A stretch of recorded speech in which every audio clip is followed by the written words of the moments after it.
உங்களை ஒரு பெரிய வாழைப்பழம் தாக்க வந்தால் என்ன செய்ய வேண்டும்? உங்களிடம் ஆல்ரெடி இருக்கக்கூடிய வாழைப்பழத்தை சாப்பிட்டு விட்டு அதன் தோலை அதன் முன்னால் போட்டு பாருங்கள். ஒருவேளை அது வலிக்கு விழவில்லை என்றால் உங்கள் ஜிம்பாய் நண்பனுக்கு போன் அடிச்சு, மாப்பிள்ள உனக்கு புரோட்டீன் ஷேக் செய்யறதுக்கு முரட்டு வாழைப்பழம் மாட்டிருக்கு, உடனே கிளம்பி வா என்று சொல்லுங்கள். ஒருவேளை அதுக்கு உங்கள் ஜிம் நண்பர், மாப்பிள்ள இவ்வளோ பெரிய வாழைப்பழத்தை என் வாழ்க்கையில நான் பார்த்ததே இல்லை, இதை என்னால சமாளிக்க முடியாதுரா என்று சொல்லிவிட்டால், அடுத்து உங்கள் மலையாளி நண்பருக்கு போன் அடிச்சு, மாப்பிள்ள உனக்கு பழம்புரி செய்ய முரட்டு வாழைப்பழம் சிக்கி இருக்கு, உடனே வா என்று சொல்லி பாருங்கள். ஒருவேளை அந்த நண்பரும் உங்களிடம் ஆளவுறா மயிரே என்று சொல்லிவிட்டால், நீங்கள் அந்த வாழைப்பழத்தை பார்த்து, நண்பா அவசரப்படாதே, ஒரே ஒரு கேள்வி, நீ பூவம்பலமா ரஸ்தாலியா இல்லாட்டி நீ பேயனா என்று கேளுங்கள். யார பாத்துறா பேயன்னு சொல்றா, நீ தாண்டா பேயன் என்று அது சொல்லும். அதுக்கு நீங்கள், நண்பா நான் உன்னை திட்டல, பேயன்றது ஒரு வாழைப்பழ வகை, அது மட்டும் இல்ல பச்சைநாடா, செவ்வாழை, நேந்திரம், மொந்தம்பழம், கற்பூரவல்லின்னு இப்படி பல வகை வாழைப்பழம் இருக்கு என்று சொல்லுங்கள். என்ன மாமே சொல்றா, இவ்வளவு இருக்கா என்று கேட்கும். அதுக்கு நீங்கள், வாழைமரம் ஃபுல்லாவே நிறைய பெனிஃபிட்ஸ் இருக்கு நண்பா, வாழைப்பழத்துல பொட்டாசியம் இருக்கு, அது பிபிக்கு நல்லது, வாழைப்பழம் கான்ஸ்டிபேஷனுக்கும் நல்லது, வாழைப்பூல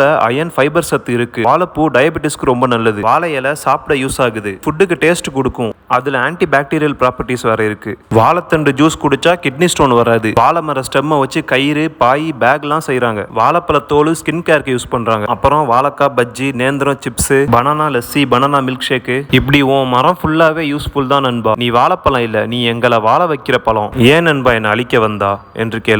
அதுக்கு அந்த வாழைப்பழம் எமோஷனல் ஆகி, இவ்வளவு விஷயம் இருக்காமாமே, இவ்வளவு நாள் இது தெரியாம இருந்திருக்கேன், என்னை மன்னிச்சிடுமாமே, வருந்தினேன் திருந்தினேன் என்று சொல்லி அழுது கொண்டே அது போய்விடும். நன்றி.